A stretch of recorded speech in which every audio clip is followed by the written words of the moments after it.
Welcome to our March Madness video. Whoop, whoop. We're all together. We're so excited. It's coming up. We want to show you how it works. We've gotten a lot of questions lately, people asking for the bracket, asking how the bracket works, and we are happy to break it down, especially for non-sports friends out there that have not used a bracket system. Jody. It's so funny because I grew up with like brackets in my basement. There were brackets everywhere because my brother was a wrestler. So seeing a bracket was something I was familiar with. So I didn't even have that concept that people didn't know. So let's break it down for people. So Jody, why don't you explain the original intent of how this would be used? And then we'll go into, we all have a different fun variation of how we do this. So we can explain that. Awesome. And I take that back. I grew up playing softball, so I was around brackets a lot. This convert a softball tournament bracket to like a stitchy bracket. I had a very hard time. So this time last year, we kind of heard this buzzword, March Madness, and I think I had texted the girls and I was like, hey guys, what is March Madness? And like nobody seemed to know. And it was just kind of this thing that was out there that people were doing, and like no one really knew what it was. And I had messaged a couple people within the community and I got the same answer every time. It's just whatever you want it to be. And so like, thanks guys, but that's not helpful. So I created a bracket for the way that I saw it playing out.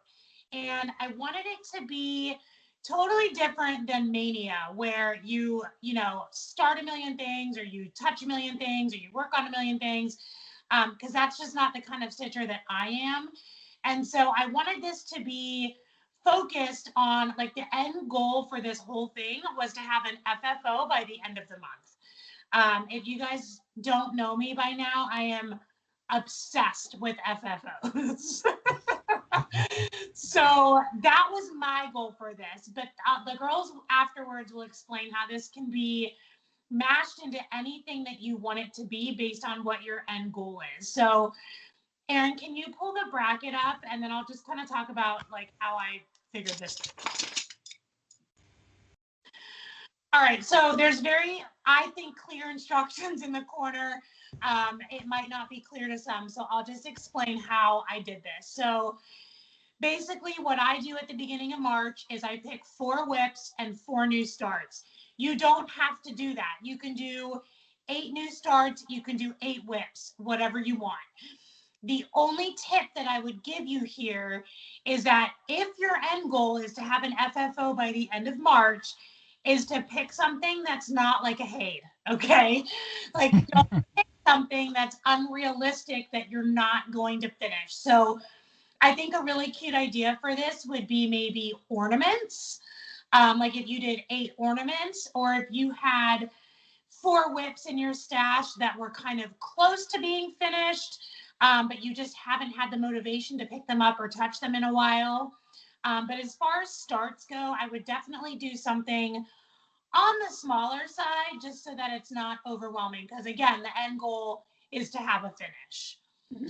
So on the left-hand side, I matched up 1 whip with 1 start, and I set all 8 of those for the month. So that's how I started my month.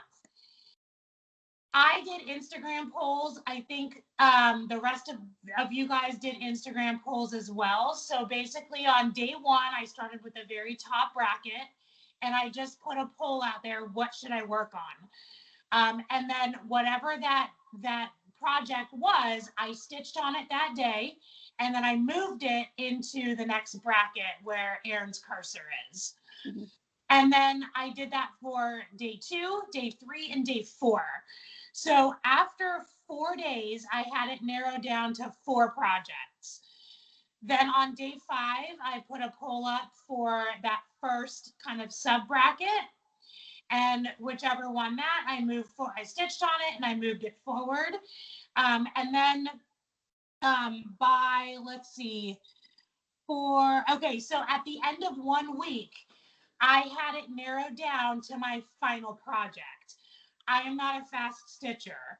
So that gave me 23 full days to finish my project and then FFO it. So if your goal is just to touch as many as you can, obviously you can drag this out.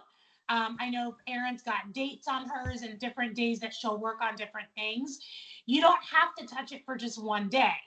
So that was my thing, was I wanted to, whichever project won, stitched on it for the day, moved it to the next bracket. Day 2, stitched on it, moved it to the next bracket.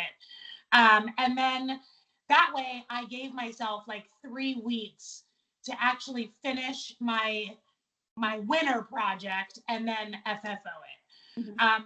Last year, I did not work on a single other thing besides the things in this bracket. So it's hard because, you know, us stitchers, we're like a squirrel to a tree. Like you see a new pattern and you want to go and start it.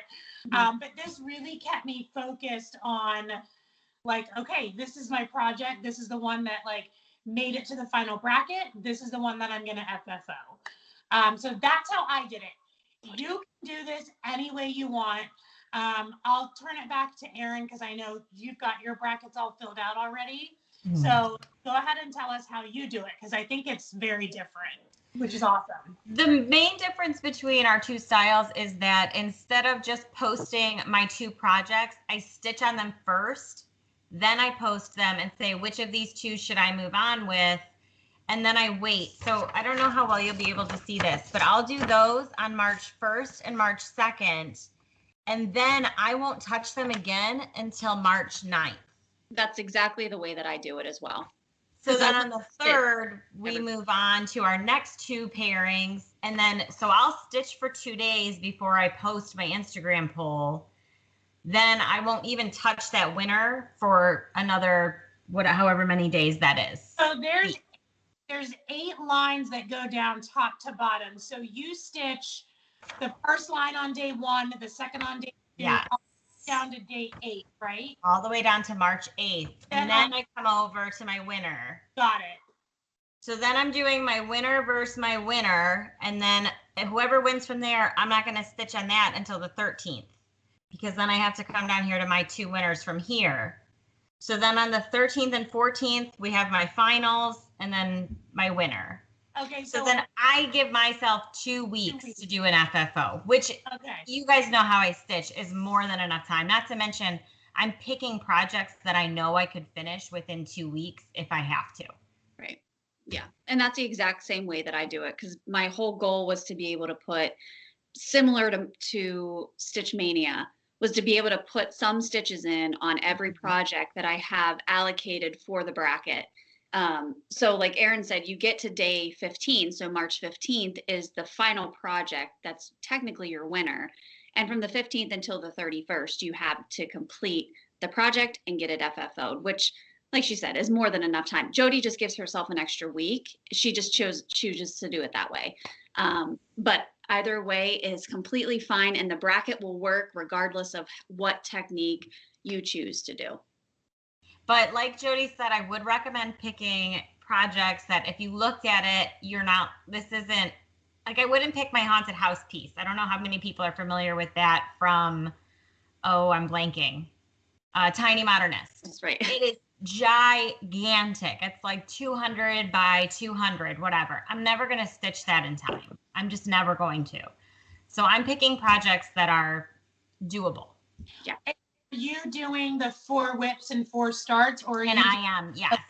So my first 2 pairings, it's a whip versus start, a whip versus start. And I did make it so that if my RATMs win the first round, they'll go against each other because I think that'd be fun. That would be fun. And it is really cool to do the Instagram poll and to have people choose what project they would like to see. And I abide by that.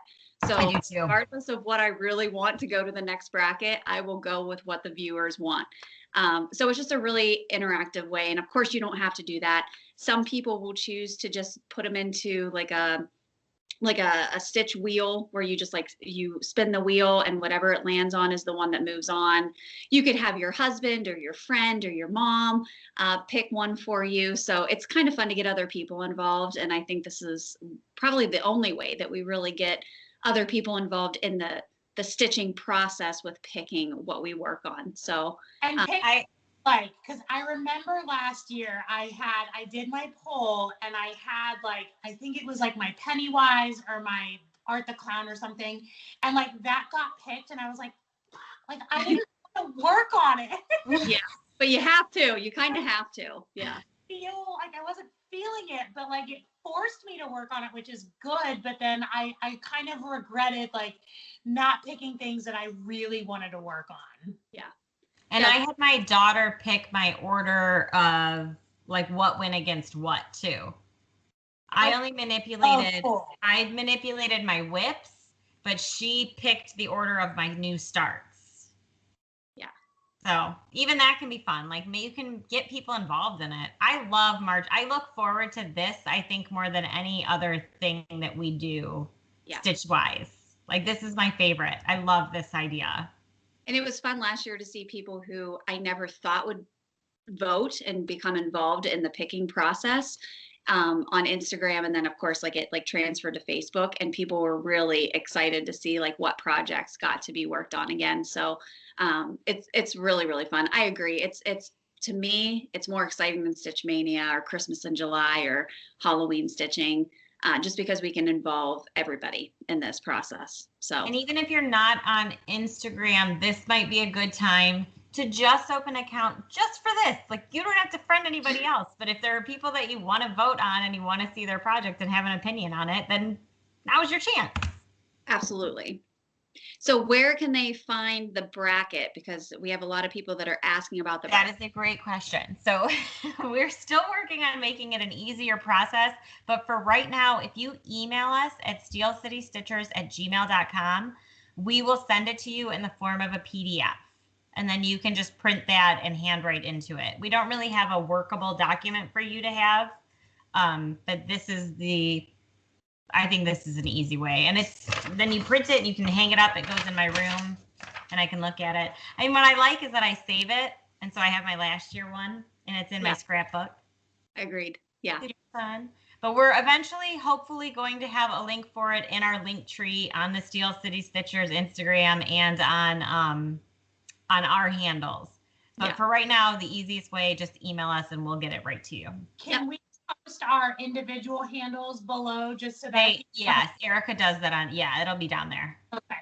Yeah.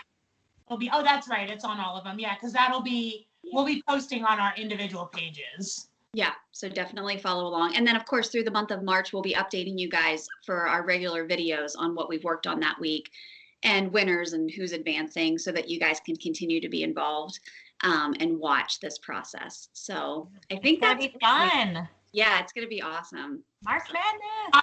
Third week in March video is going to be like, yep, still working on the same project. See, Jody, you say that, but you are such a fast stitcher. You're going to be done with your project so much quicker than you think you are.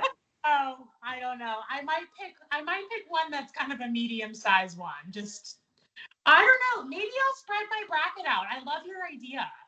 Yeah. I think it's a fun way to touch more things. Yeah. Yeah.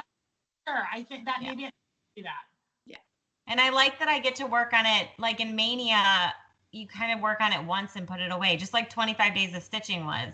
But I like that you touch it more than once. Right. And then if you finish early, you can go back and pick one of like your semifinalists and FFO that. Yeah. Yeah, it doesn't have to stop right there. Yeah, if you get the first FFO done, go back and get the second winner, get the second runner up and finish that one too. Yeah, everybody's a winner. Yeah. I think I actually started my bracket early last year so I would have more time to work on stuff. like 3 days early. I don't know, something crazy. Have a bracket with 2 lines. Yeah.